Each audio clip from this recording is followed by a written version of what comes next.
Okay, we're back. So this time we're going to learn how to create our first program. So very easy lang yung topic. Writing the very first program. So from the previous video, alam na natin kung ano yung basic parts. Okay, so codes are written in the main program. Okay, so in order for us to communicate with the computer or what the computer will be doing in our program, we have to give them instructions. And these instructions are in the form of statements. Okay, so pag walang statements, walang gagawin yung computer. And just like this one, if you the only statement that you have is to return 0, so when I run my program,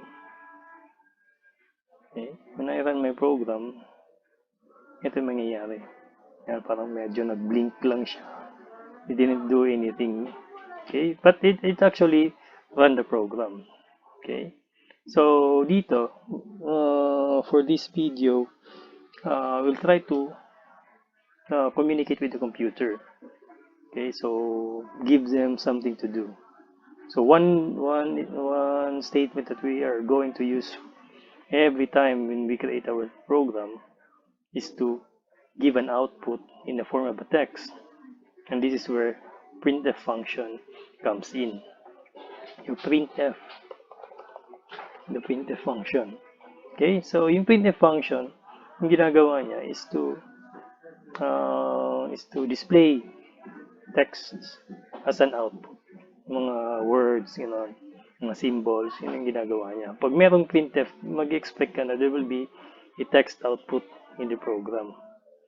So later, pag na-run na natin yung program, you will now be able to see those outputs. Okay? So, pero before you can use that one, dapat alam mo kung paano gumawa ng printf statement. So, yung printf statement sa paggawa, ito yung syntax. Remember, napag-usapan natin ang syntax. If you do not know what syntax is, it's a format on how are you going to write statements here in C. Okay, so for the syntax, in writing syntax of a printf, you just simply write printf in small letters, and then followed by the parentheses, open and then close, and it ends with a semicolon. Okay, so whenever I write a statement in C, this is a good tip.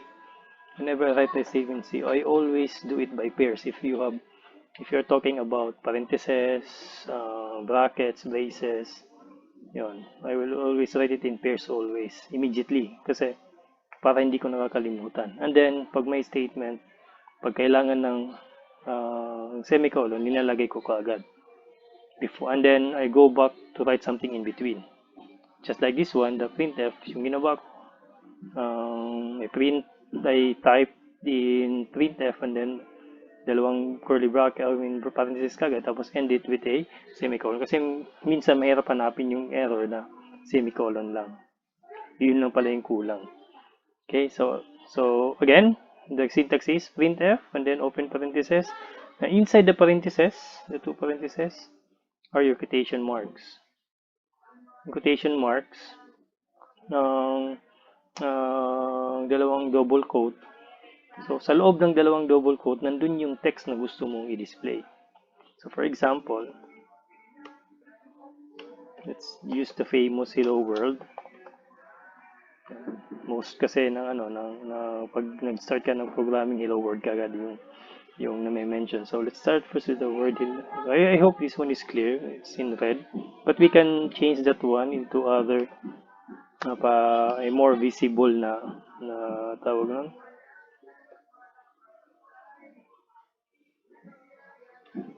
Para makita natin. Okay, let's go to edit window. If you're using the C program, ito yung ginagawa ko. If I want to change the color, so since we are dealing with strings,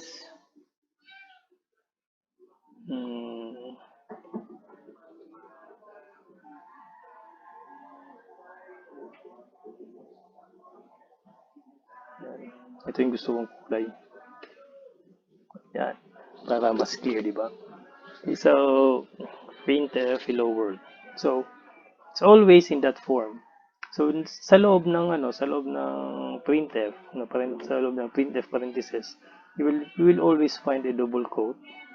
And sa double quote, dito yung mga text na gusto mo ilalagay natin na kung anong gusto mong maging output.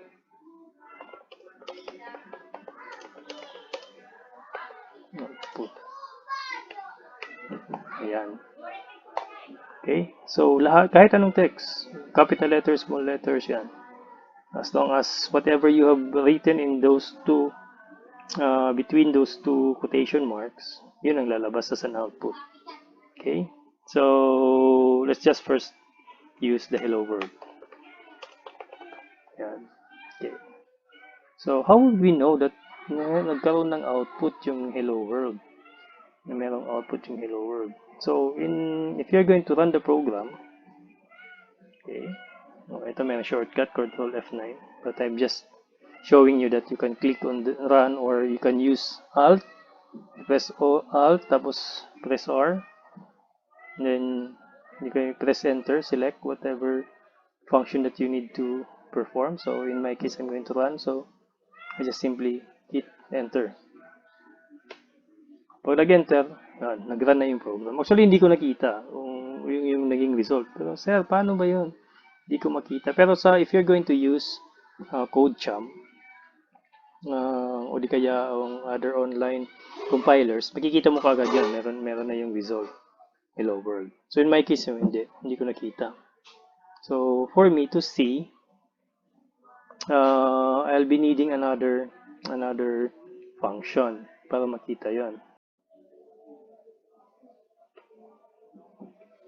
Okay, so if you're going to, since we were not able to see the result or the output, I'm going to introduce to you another function which is found in the connu.h, the getch function. So yung getch function, yung ginagawa niya is actually waiting for you to press something on the keyboard. Okay? So, pag hindi ka siya nag-press, parang nagpo-pause yung program mo. Parang ganun yun. So yung computer kasi, pag nagbasa siya, it's one statement per line. Okay?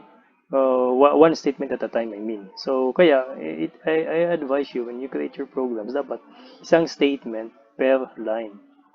Okay? So, in this case, the first statement is printf, and the next statement is getch. So, again, yung getch, parang post lang yan siya. So, but later on, yung future lessons natin, malalaman nyo kung saan pwedeng gamitin yung getch. Okay, so in this, let's just use getch as our way to post the program. Okay, so again, first statement is hello world, or printf, hello world, and then the next statement is getch. So, una niyang ipe-perform yung computer, inutusan natin mag-print ng hello world, and then, after pag na-print na yan siya, it will read again the next statement, which is getch, which is to pause the program before it turns 0 and it ends your C program. So ngayon, kanina hindi natin nakita yung output, ngayon makikita na natin yung output. So again, I run the program. Ayan. Ito nakalagay dyan. Hello world. You don't mind sa turbo C. Yung nasa taas, turbo bin.tc. Yun ang ginamit ko when I run my program, the C program. So as you can see, there are already 2 hello world that are present. Okay?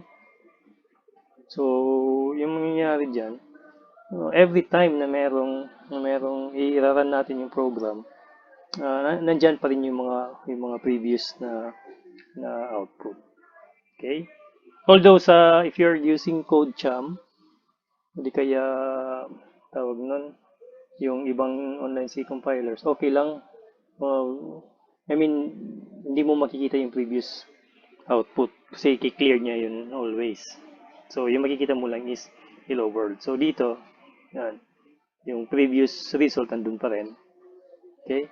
So, as you can see also, this time, kung kanina, when we run the program first, isang hello world lang, tapos it ended immediately. Eh, hindi natin nakita ngayon, nag-pause na siya because of the getch function. So, for the meantime, yun lang muna yung magiging mindset natin if every time we are using the getch function is to pause that portion of the program. Na yung computer maghihintay siya ng isang key na ipipress mo dun sa keyboard before going to the next statement, which is return 0 and ended the program. Okay, so I'm going to press enter here, and it returns you to the program that you're creating.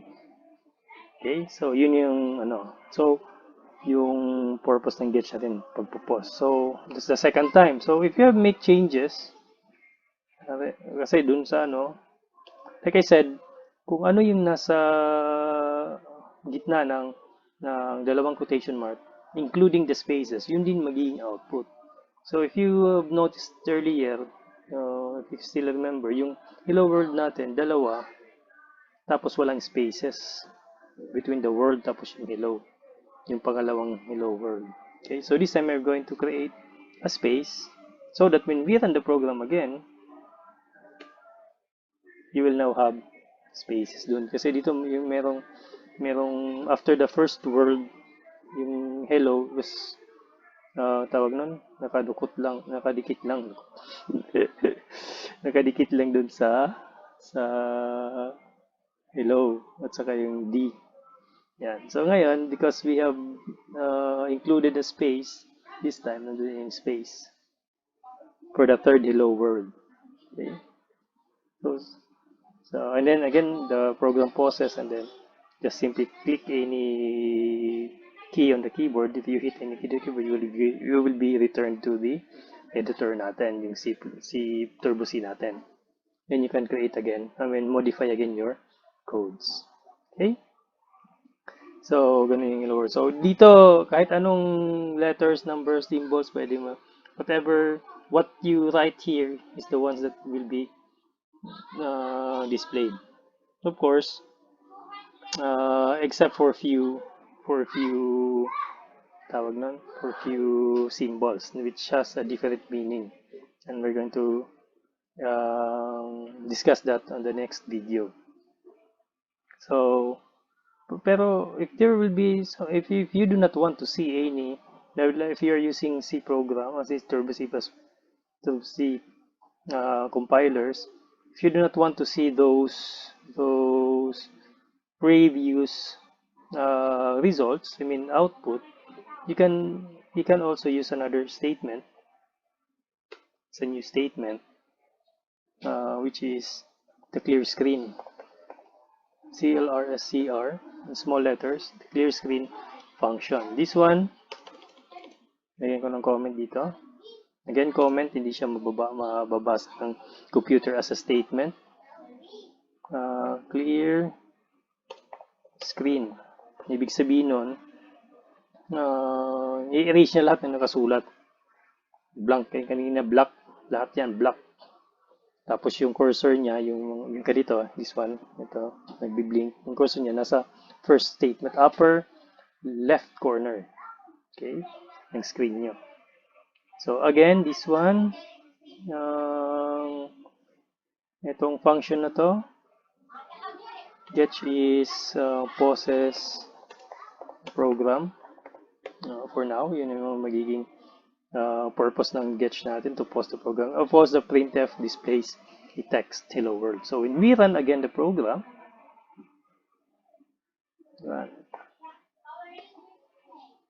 so wala na yung yung kanina, yung previous result. Kasi every time na magkakaroon ka ng CLR/SCR na statement, i-clear niya yan lahat. Okay? So yung statements natin, tatlo na yung it's actually apat na statements. So we have the CLR/SCR, the print, then the getch, and then the return. Okay, so yung mga statements natin. So yung computer, pag nagbabasa siya, it's one statement at a time. Okay, so parang ganito.